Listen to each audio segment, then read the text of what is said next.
সেদিন 1 আগস্ট বিকাল থেকে একেবারে রাত পর্যন্ত ভয়ঙ্কর বৃষ্টি হওয়ার পরের দিন সকালে উঠে ভেবেইছিলাম যে নিশ্চয়ই বন্যা হয়ে যাবে, ঠিক আছে, কিন্তু বিশ্বাস করতে পারিনি দেখে।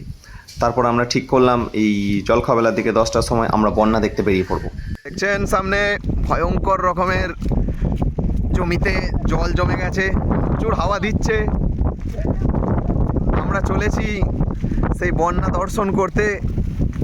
বহু বছর পর এরকম হলো, বহু বছর পর। কাল বিকাল থেকে একেবারে সারা রাত দারুণ বৃষ্টি হয়েছে, দারুণ বর্ষা, ঠিক আছে। তার জন্য এই যে সমস্ত চাষের জমি, এগুলো যে দূরে দেখতে পাচ্ছেন সমস্ত সাদা হয়ে গেছে জলে, সব চাষের জমি। বন্যার পরিস্থিতি হয়েছে। হ্যাঁ দেখাবো, ভিডিওটা করে নিয়ে দিয়ে দেখাবো। চারিদিক শুধু জল আর জল, জল আর জল। ওই যে গাছগুলো দেখতে পাচ্ছেন, গাছের সারি, তার ওপারেই রয়েছে বাঁকা, আমাদের বাঁকা নদী। শুধু জল আর জল, মনে হচ্ছে দীঘার সমুদ্র সৈকতে চলে এসেছি আমরা। ওই যে দুজন ব্যক্তিকে দেখছেন, ওরা হচ্ছেন মাছ চাষি, বন্দরে মাছ ধরে। বুঝতেই পারছেন আপনারা কতটা কষ্টের জীবন আমাদের। ধীরে ধীরে আস্তে আস্তে চলেছি। জমির জল, এ দেখুন একটা ঘূর্ণাবর্তের সৃষ্টি হয়েছে, বড় সড়ো একটা ঘূর্ণাবর্ত, যেমন সেই বারমুডা ট্রায়াঙ্গেলের মতো। এই দেখুন, বাপরে কি ভয়ঙ্কর, চরমভাবে ভয়ঙ্কর। এই জলটা কি পুকুরে যাচ্ছে? পুকুরে যাচ্ছে এই জলটা, এই যে ঘূর্ণাবর্তের মাধ্যমে দেখছেন। এই যে পুকুর, এই যে পুকুরে পৌঁছে গেছে।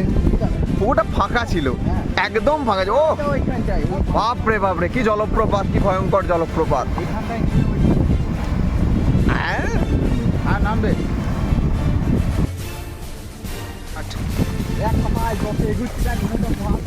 সমুদ্র সৈকত, প্রশান্ত মহাসাগরের মতো একেবারেই।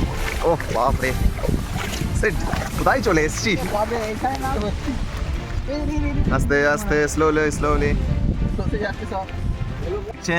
এই যে একটি বিছে জলে থাকতে না পেরে একটা ঘাস পাতাকে মানে আঁকড়ে ধরে দাঁড়িয়ে আছে।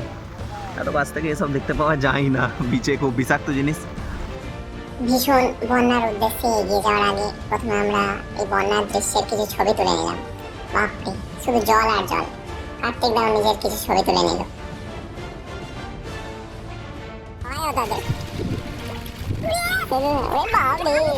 মারিয়ানা খাতে নেমে পড়েছে।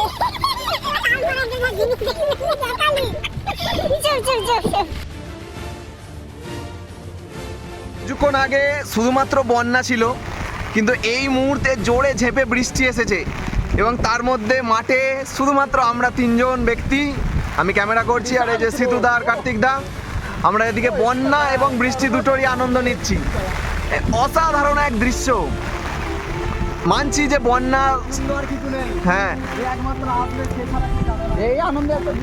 হ্যাঁ অবশ্যই বুঝতে পারছি যে বন্যা জিনিসটা চাষের পক্ষে খুবই ক্ষতিকারক, সেটা আমরা কখনোই চাই না যে চাষিদের ক্ষতি হোক, কিন্তু কিছু করার নেই। বন্যা দেখার, বন্যাতে যাওয়ার, বন্যা উপভোগ করার একটা আলাদাই আনন্দ রয়েছে। ওই যে দূরে দেখছেন বাঁকার ধার, তার পাশেই রয়েছে আমাদের বাঁকা নদী, যেখানে একদিন আমরা ফিস্ট করেছি। একদম পুরো 100 থেকে 150 বিঘে জমি একেবারে জলের তলায়। দেখছেন অসাধারণ দৃশ্য, অসাধারণ দৃশ্য। চাষির ক্ষয়ক্ষতিটাও অসাধারণ ভাবেই হবে। দেখছেন ওই যে দূরে পাউট, তার উদ্দেশ্যে বেরিয়ে পড়েছি। খুবই জটিল একটা রাস্তা।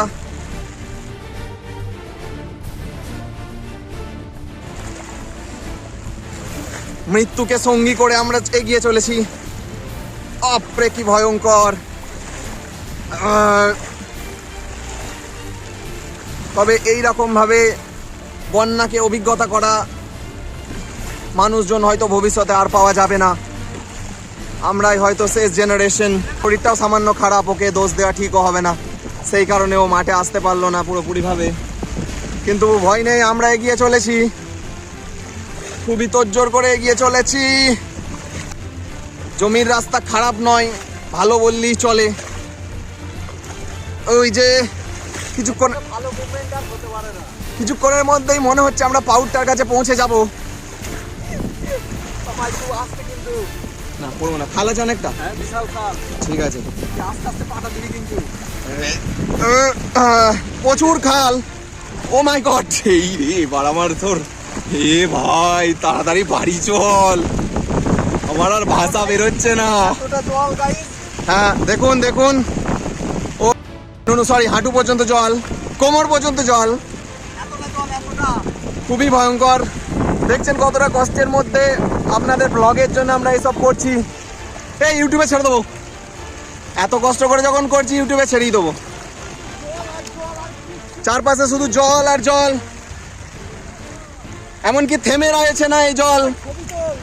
ছবি দাঁড়া, নিচে থেকে সব কি উঠছে, ঠিক আছে দাঁড়া দাঁড়া।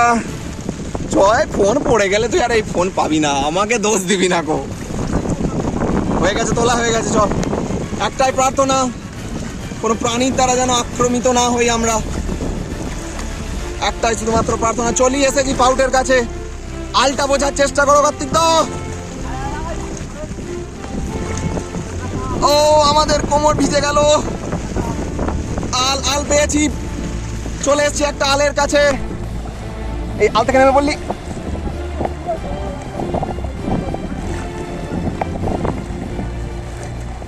ভয়ঙ্কর। এই আর যাস না, এই আলে ওঠ, এই ইয়েতে ওঠ, ডুববি নাকি?